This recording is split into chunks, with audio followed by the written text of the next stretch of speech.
Welcome to the Fantasy Grimoire, AJ. It is so good to have you here. I'm so excited to be here. Thank you for having me.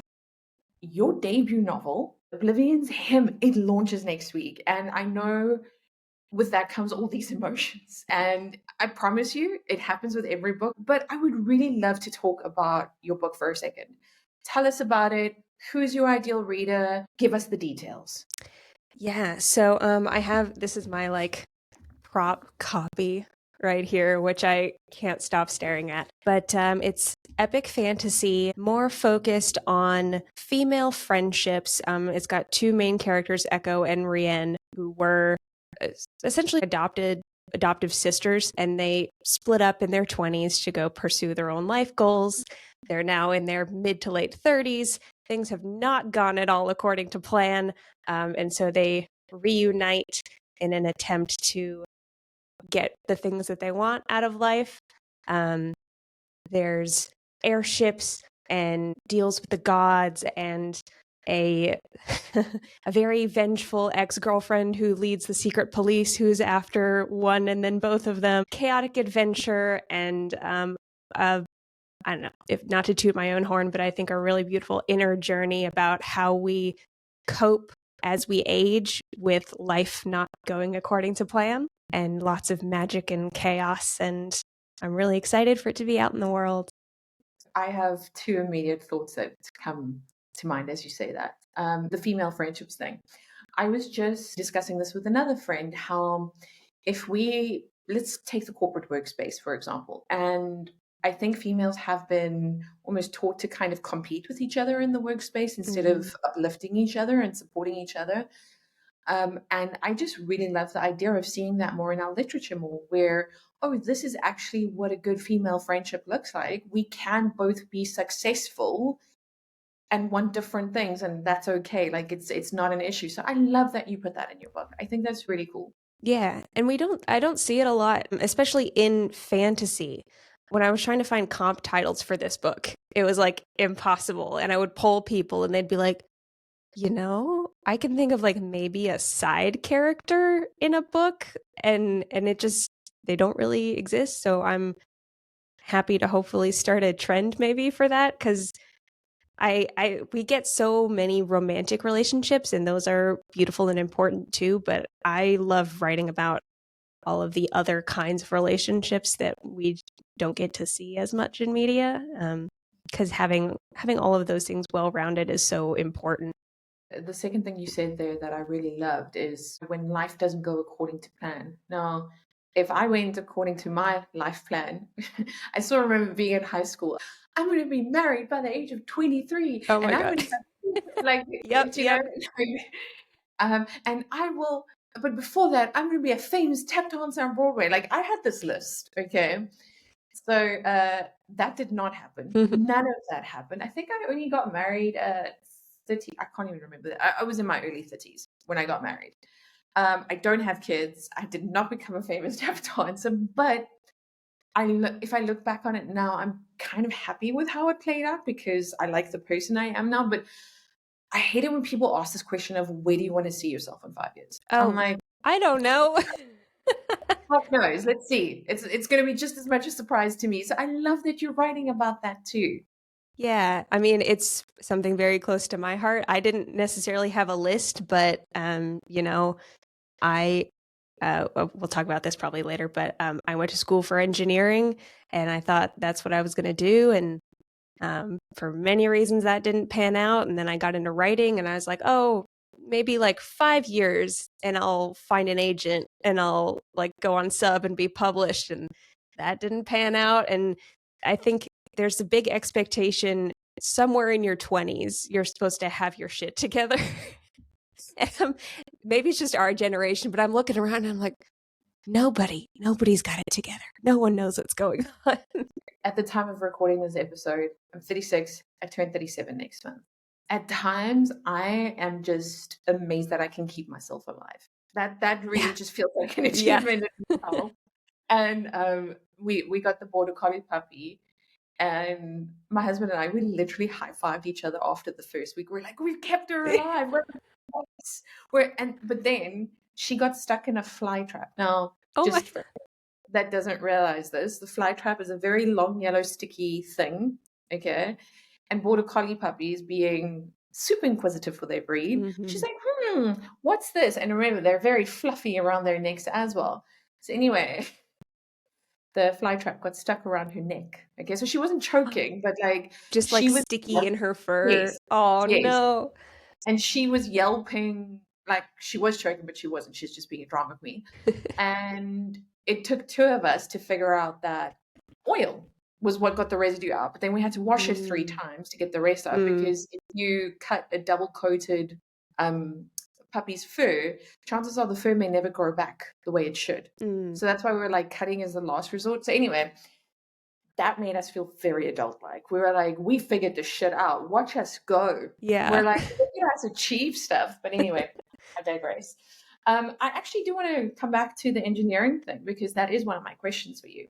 Now, I told you when we prepped for this, I am a sucker for a female in a male-dominated industry. Which engineer was it, just out of interest? Mechanical. So you went full tilt. You were like, let me just... I went for I don't know what I want to do with this, so I'm gonna pick the broadest discipline and see what happens. Went into engineering, mechanical engineering, but then you ended up in writing. Talk us through that journey.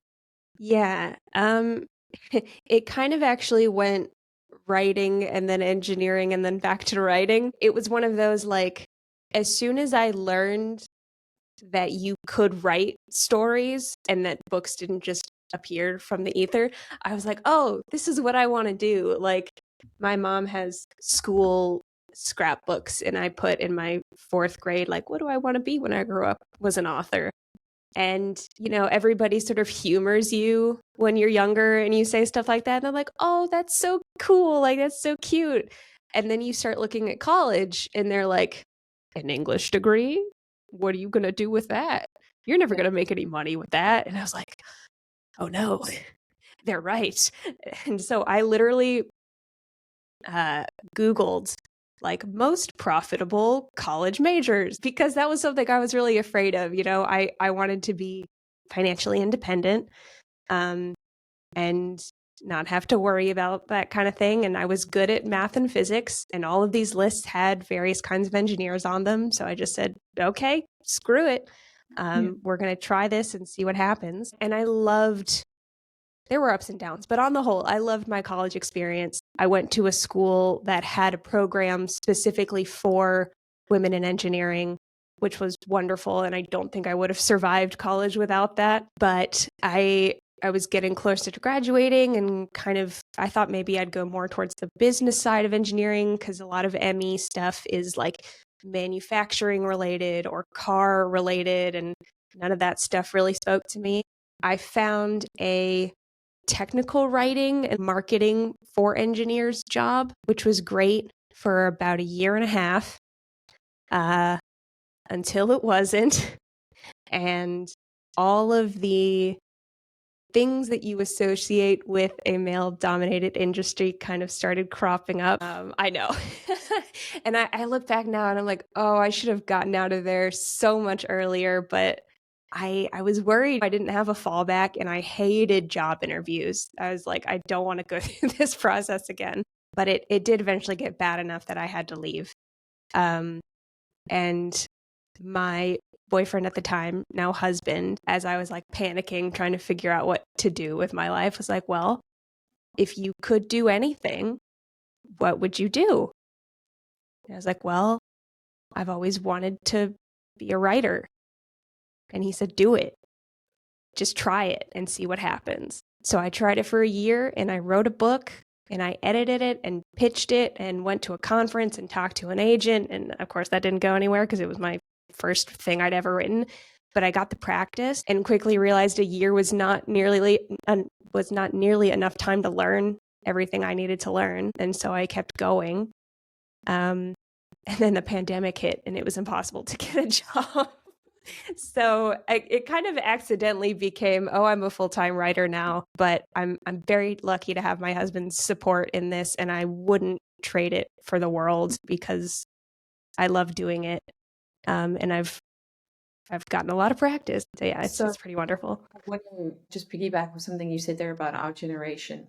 I'm seeing a theme of supportive partners coming up more and more. A few of the authors that I speak to as well, most of us are straight married. The husbands, they're like, we don't really understand what you're doing, but we see that you're happy. So that's enough for us. Sometimes with my husband, I'll brainstorm plots with him. Like there was a plot couldn't figure out last night and I just needed to speak it out with him. And he's like, I don't really understand what we're doing, but I can do it. And I was like, that's all I need. Yeah. I'll show him artwork. And I love that we're living in an era where our partners are supporting us, even if they don't fully understand what we're doing or how we come up with these amazing worlds with our brains. And I think there's something beautiful in that. Yeah. And I hope, I know it's not a scorekeeping thing, but I do hope someday to be able to return the favor. I feel like there are these phases in life where one of you needs more than the other, and being able to really lean on each other for that is wonderful. We haven't spoken about this, but I've spoken about it on the podcast. I'm originally from South Africa. We moved to Amsterdam almost 5 years ago. And one of the discussions that my husband and I had was we were moving over on my job because I have a really well-paying job, and that gave him the flexibility to, let's say, experiment, for lack of a better word. There was just less pressure on him to take the first job that came along, and he could really just find his fit. And I said to him, I've had a good period of time to establish my career, have the fun, work with the big names, and really figure that out. Now's your turn. I am happy to be stuck in I don't want to say dead end job, like that's unnecessarily dramatic, but Stable I'm happy. job. Yes, let's go with stable. I'm happy to be stuck in a stable job and let you go have your fun now, because now it is your turn. Because we don't have kids, I can write after hours. It's not necessarily I have to pick and choose. But if kids ever become part of the scenario, then that's another discussion we can have about how it will be my turn. So I fully agree with you. It isn't about scorekeeping. It's about how do we each have a turn to fulfill our dreams in a way that supports each other. Yeah. The way that the world works right now, it's really hard to navigate it by yourself. I couldn't imagine doing any of this without my husband. I do want to talk about something pretty serious, though, for a second. I've spoken about let's go with medical history, because it's not just cancer. Yeah. It's other things as well. But obviously, the most recent one being I'm currently working my way through breast cancer, but I've also had many guests that have been struggling with their own chronic diseases on the podcast. And I'm starting to see a trend of people are feeling more and more heard when people like us speak up about these things. And I know that you've had your own experiences with chronic disease. So are you comfortable sharing that with us? Yeah, absolutely. I didn't know the thing that I had was even a thing until I got diagnosed. So, like you said, the more people that talk about it, I think the better. So I have endometriosis, which is when the tissue that lines your uterus grows outside of your uterus as well. I know when you describe it, it's like, ugh. Yeah. Sounds fucking painful. Yeah. So it causes a variety of different symptoms: really heavy, painful periods, pain during sex, stomach issues, lots of other things. But for a very long time, I would complain about these things, and my doctors would say, just take more painkillers. And nobody ever connected any of these things for me. It was always my fault, something in my control that I was doing wrong. I internalized that. I believed it from the age of, 13, when I had started having these awful periods. And my mom always said, oh yeah, I used to have really bad ones like that, and you just have to grin and bear it. Nobody told me that this wasn't normal until I moved to Oregon and got a new OBGYN. And she's like, oh yeah, all these things go together, and it's called endometriosis, and there's some different birth controls we can put you on to help mitigate your symptoms. And I was like, thank God someone believes me, and there's like a reason for all of this. Unfortunately, my body did not react well to the new medications at all. And I'm still not sure why this happened the way that it did, but if anyone doesn't know, when you try a new birth control, you have to wait a couple of months to see if your body, like how your body adjusts to it. And so very rapidly, it went from being in pain a week out of the month to being in pain all the time. And we would, okay, we'll just wait it out a little bit longer and see, okay, no, this one doesn't work. Let's try this. And finally, it was like, I can't take this anymore. I wasn't sleeping because I was in pain so much. I would literally be laying on the floor in a fetal position trying to type on my laptop because that was the only comfortable position I could be in. I went very lucky that one of the best surgeons for this is in Portland, which is close to where I live, and talked to him in April 2023, getting married in September. And they were like, okay, well, we can maybe fit you in for surgery in July. And I was like, oh God, okay, 2 more months of this, I'll live. It's not going to be great, and the recovery will be over like right around my wedding, but we'll do what we can. And then a week after my appointment, they called me and said, hey, you said you wanted in ASAP, right? We just had a cancellation. Do you want to have your surgery in 2 days? And I was like, yeah. Absolute panic to get everything ready, but I'm so glad that happened that way, because the recovery was really hard, like way harder than I was expecting. They tell you 6 weeks and you'll be normal again, and people supposedly go back to work after like a week, and I was like, not me. I don't know what these super women these other people are, but not me. And I think that was the first time that week went by and I tried to start writing again, and my brain and my body were like, girl, what are you doing? And I couldn't create, and I was so frustrated with myself. And I had a friend take me by the shoulders and be like, you just had a major surgery. You need to calm down. Like, it's going to be okay. And I think that was really through all of the long sort of diagnosis and experimentation process, the first time where I was like, I have to be okay with not being okay. I remember writing that down. I was doing these little like mindfulness exercises or whatever, like writing that down and just bursting into tears. Because I think that was the first time in my life ever I had to sit with that, or let myself sit with that. And that was very transformative. I still go through tough periods. I have periods of time, but also tough cycles. And, I've had to go to physical therapy because it turns out being in pain for a long time is not good for your body. Your muscles hold tension and things move around in ways they're not supposed to. So yeah, learning all sorts of fun things about how the human body works, and being okay with getting tired more often, and having to be careful with what I eat more because inflammation can make things flare up, and knowing that, in another 5 to 10 years, I may have to have surgery again, because you can get rid of the tissue, but there's, still a chance that it grows back. It's been a big shift for me, and learning a lot about how to actually listen to my body when all this stuff's going on. People always say that, but I never really understood, I want to say thank you for sharing that, because that is incredibly personal.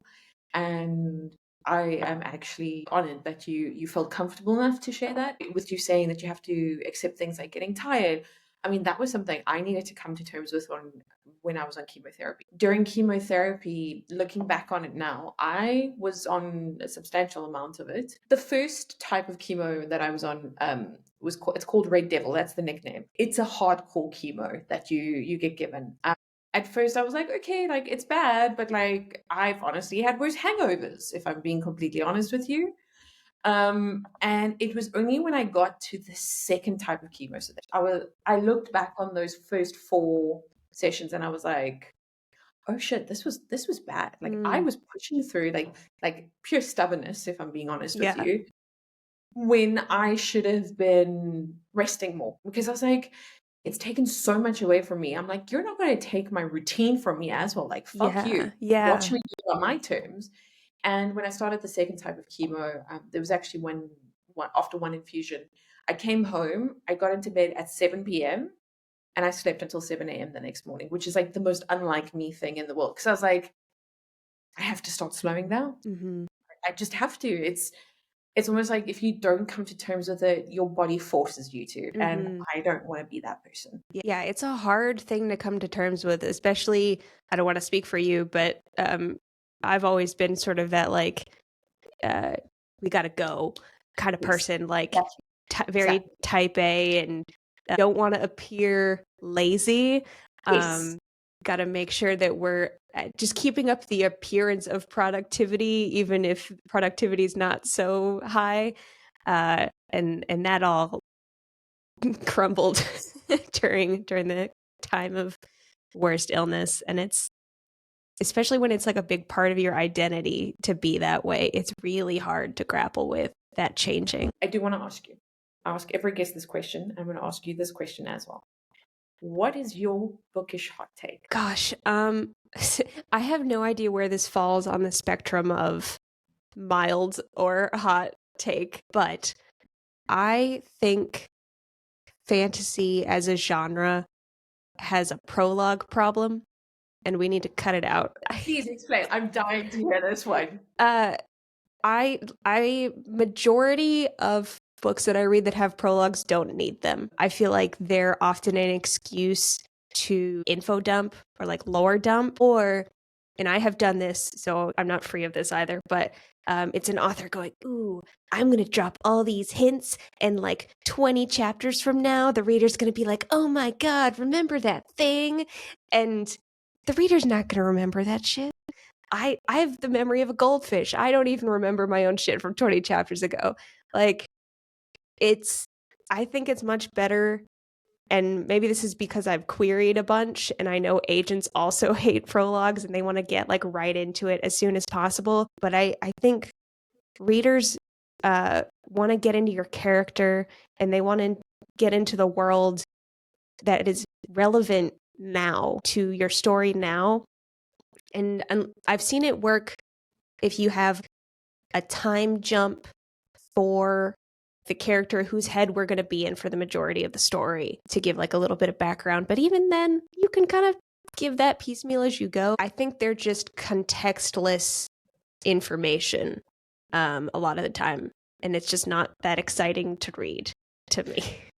The reason why I'm laughing, and I'm sitting here taking mental notes because I personally have never heard it explained this way before. And I can actually see like the point that you're making. I think it's a very valid point. With that to say, and don't apologize now, I am very guilty of this. Oh yeah, no, I think it's a guilty pleasure for most authors. So no shade on anybody who writes prologues. I'm giggling because I'm just like, shit, I'm guilty of this. But then I'm listening to your reason, and I'm like, oh, so I was like, that's why I haven't done a prologue for the last book in the series, because it doesn't fit. You're kind of explaining what I like felt instinctively, but I didn't know how to maybe articulate it. I don't regret it because I think it made sense to my story, but I'm just like, will I be questioning my use of prologues going forward? Listen, Yes. if you're constantly referring back to the events of the prologue in a way that keeps it relevant in the reader's mind, I think that's great. The one that comes to mind immediately is Brandon Sanderson's prologue for the Stormlight Archive. We're always talking about the death of the king for the first whole book, but like just plopping it down and then being like, remember this 200 pages from now, I think is what is not so good. But I asked for a hot take, and sure, it might be a bit of a spicy take, but I'm just like, it's actually really good advice. I'm literally sitting here taking notes, and it might impact my writing going forward. So I don't know. I think it's good.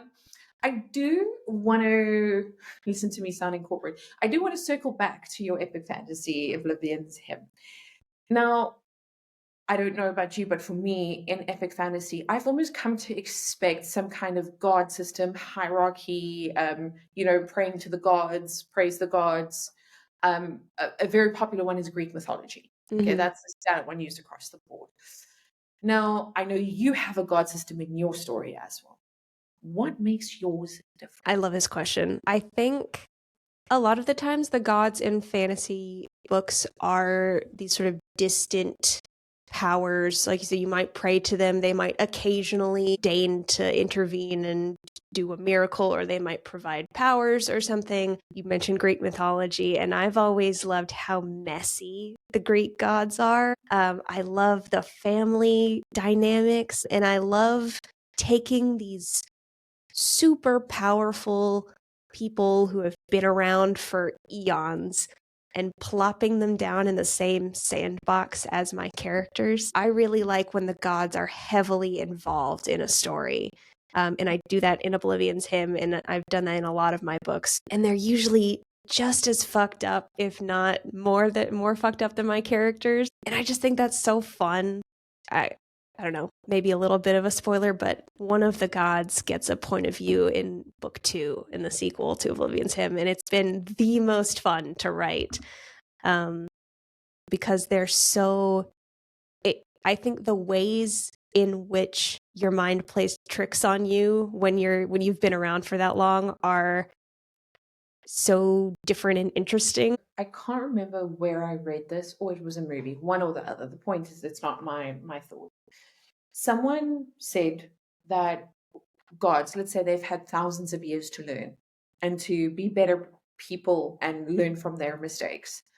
But as you rightly said, they're just as fucked up, sometimes even more than we are. Mm-hmm. And they've almost got these puny little humans holding them accountable for their behavior. It is a very interesting dynamic to play out because, in theory, if you've been alive for 1,000+ years, surely you'd know a thing or two. Mm-hmm. So I want to chat about your book cover for a second. Now, I was chatting to a bookstagram friend of mine, and I'm talking a regular bookstagrammer. She just hypes up indies, and we love her for it. And she didn't realize some of the things that authors think of when commissioning a book cover. We get pre-mades and then we get custom. For anyone who's listening who doesn't know, sometimes you'll find designers, they will design a bunch of readily available covers. We call them pre-mades, and then us, the authors, can purchase them at a bit of a discounted price. But now, for the custom side, I would love to hear from you. What did you think of, or what was your process when you were briefing your cover designer for Oblivion's Hymn? Because I can see that's custom.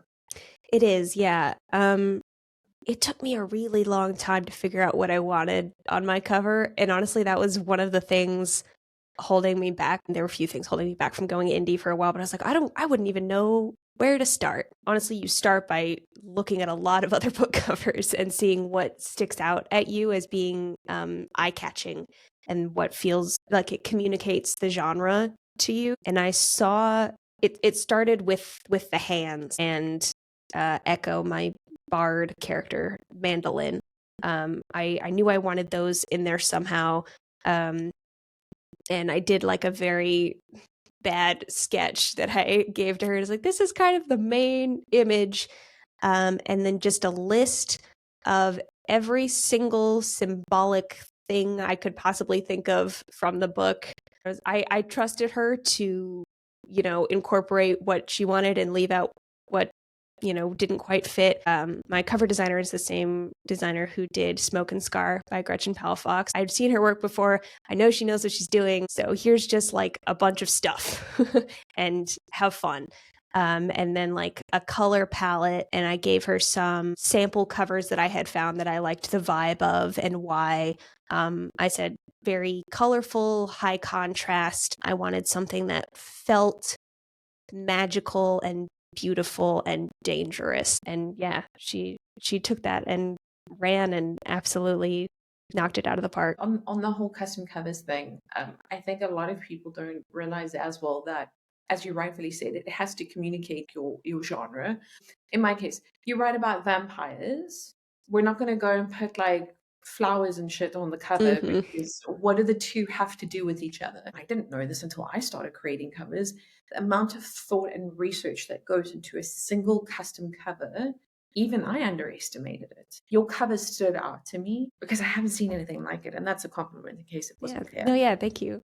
I'm really happy with it. Yeah, I feel like your cover is the single greatest piece of marketing that you can do. And I've had people on my ARC application say that they signed up just because of the cover.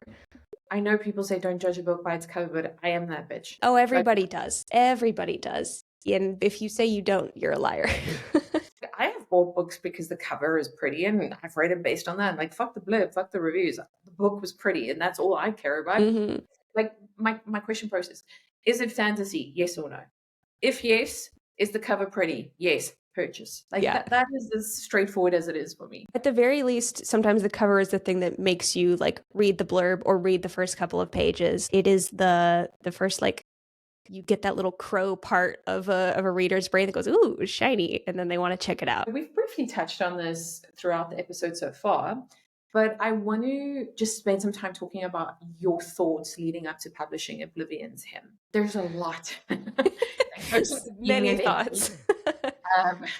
The joke we make is we wear many hats. We're not only marketing, we're not only sourcing, we're doing market research, writing. I mean, writing is the thing we do the least of, actually. Checking, does this align with our series, all these wonderful things. Tell us, what are some of your thoughts leading up to the publishing date? At the moment, there are a couple like top of mind things that are maybe kind of funny that, like, one, how the hell am I going to keep marketing this thing for another like 6 months while I get book 2 ready?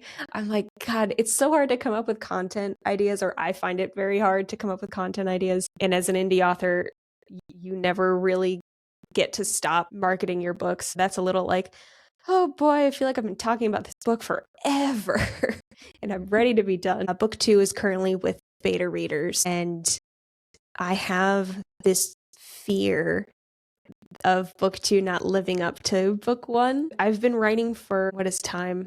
7, almost 8 years, I think. And these characters feel like the closest I've ever gotten to like the perfection of the idea that I had for them at the beginning. And I'm like, God, I just hope I can do it again. and scared that I can't. And it's going to take time to get there.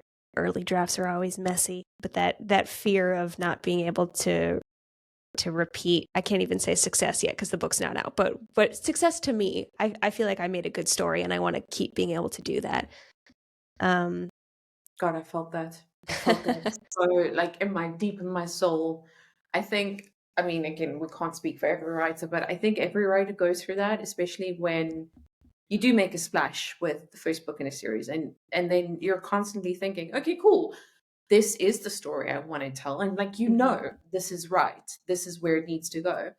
But are my readers going to like it? Are they going to fucking hate it? Am I going to tank my entire author career? Like, these are just some of the thoughts that went through my head now, leading up to my release. But for me, the point that I came to, could I have told a better story or a different story? And the answer was no. Yeah.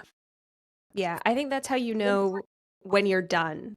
I feel like people ask that a lot, is how do you know when a book is ready? And it's when it's the best that you could make it with the skill that you currently have. But yeah, the fear of what people will think, I don't think will ever go away.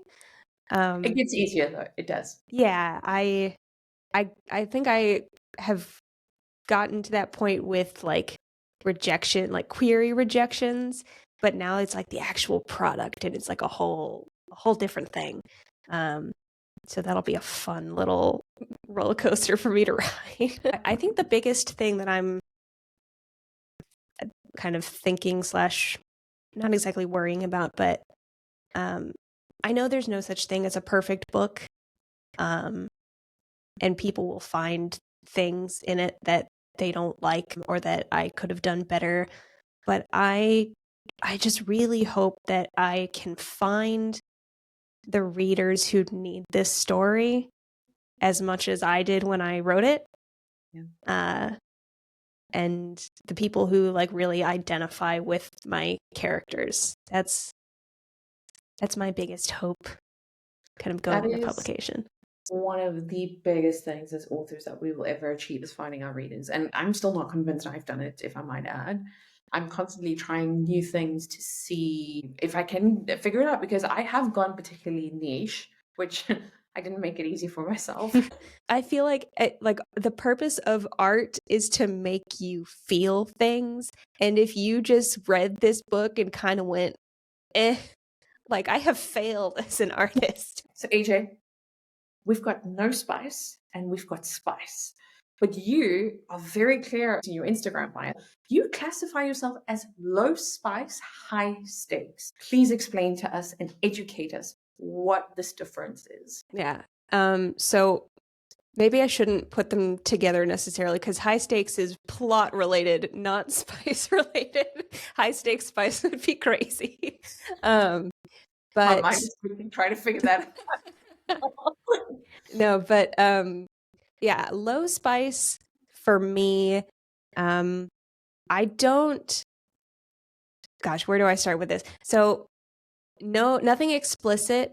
This is just what I'm comfortable writing, and also what I feel works for the kind of stories that I write, which are not so focused on romance. I like spice for the sake of character growth. So my girl Rien, who is the one who has a little romance subplot in this book, has never had a relationship that she wasn't trying to gain something from it. And she uses her sexuality as a weapon. And then she meets this woman who says, like, why don't you slow down and just enjoy this for one night? Like, let me just show you what this can be. And so that scene is much more about her going like, oh God, what have I been doing? I've been wasting my time not doing this. Like, this is awesome. More eloquently than that, but like not necessarily describing the physical things that are going on, but her emotional state, and a little bit of the physical, but nothing that's like, I was having this conversation with a couple of other writers the other day that I just don't like the words we have for genitals. Like, His member. they're so bad. All the euphemisms, all the actual words, they just hit my ear wrong, and I write a lot by sound, so I don't like to use them. I just think not every story needs spice to be good, and often it can kind of take the air out of the room. Like, that'll be all that a reader will focus on. I read Sarah J. Maas in high school and college. I couldn't tell you a damn thing about the plot of those books, but oh boy, I could tell you about some of the spicy scenes. Yeah. And like, if that's the focus of your story, then that's great. But it's not often the focus of mine. I'm somewhere in between the middle because I primarily read fantasy. It's only when I need to take a break from all of it that I will maybe dip into the romance field. So this Caught Up or Lights Out, the blue cover, I can see the blue cover by Mr. Allen.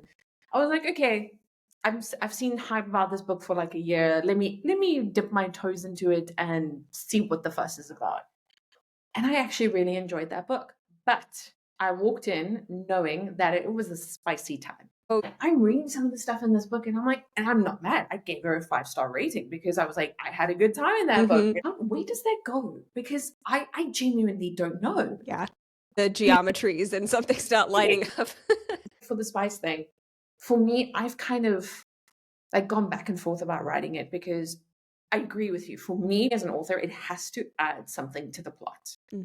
And because also I don't write romance primarily like you're saying for you. I do have romantic subplots that are important to the story, but if I were to remove them, the story would still be fine. Just would maybe make the character motivation a little bit less punchy. I said this on someone else's podcast the other day when I joined as the guest.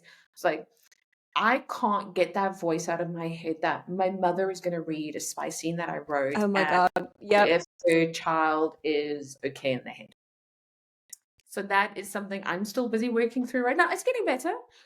My editor is actually helping me with something because she knows how far to push me, and like she'll give me feedback. Let me know if you're comfortable, so like a very great way of handling it. So it's nice to know that I'm not the only one in that boat. Yeah. Oh my God. I think about my mom has read Oblivion's Hymn, and she got to the it's not even that spicy scene and was like, that's very interesting. We love our mothers, please don't get me wrong, but then they want to talk to us about sex, and we're like, no. No. I've got girlfriends for that. Like, it's weird me thinking my mom is having sex. Like, I know it happens because clearly I wouldn't be here guys, but we don't want to think about it. Like, I am traumatized actually just thinking about it. Name one fantasy book, it can be indie or trad, that you believe deserves way more love from the Bookstagram community than it's been getting. I have to shout out a fellow indie author because I feel like their book is sort of the older sister to Oblivion's Hymn, in that it was published earlier. The characters are younger, but Willow Glenn is the author, and the book is called Tempered in Ash, and it's very much similar, like D&D vibes. One of the best found families I have read in a long time. I'm a sucker for a found family, and it's sort of like the gathering of the adventuring party kind of thing, but it focuses on one point of view who went through a very traumatic event as a child, and something similar starts to happen off in the world again as an adult. And so she gathers a bunch of friends together to go investigate and stop it from happening again. And it's magic and gods and shenanigans and chaos and beautiful, beautiful friendships. Two sapphic romances that are absolutely delightful. And it's just a lovely book, and it's thick with 3 C's. So just for anybody going into it, it is epic fantasy. But yeah, I recommend that to every fantasy fan that I know because I read it and loved it so much. Well, I've never heard of this book or this author before, so thank you. Yeah. You've at least introduced me to it. So I'm definitely going to go, that's a TBR after this. As we start wrapping up this episode, I do want to ask you, you have the release for Oblivion's Hymn coming up. What else can we expect from you in your author journey? So Oblivion's Hymn is the first in the Divine Songs trilogy. So book 2 and 3 impending.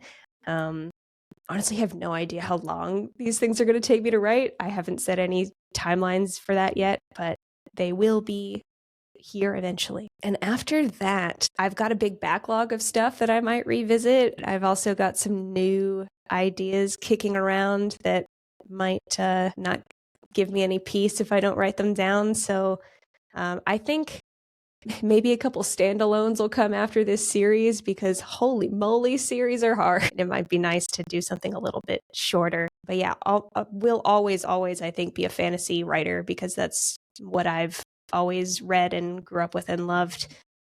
Always a little bit of magic in everything I write. I love that. I do have to ask, if a listener / reader is listening to this episode, they're vibing with you, they love what you're putting out here, what is the best way to support you and connect with you? I'm mainly, like, social wise, I'm on Instagram more than anything. If you subscribe to my newsletter, which is linked in my Instagram bio, that's how you can keep up to date with things. I also have a Discord server that you can join through there, where we get to yap about books and games and writing and all that stuff. If you liked my book, if you happen to read it, I'm always open to yapping in DMs too. If you don't like it, maybe don't DM me.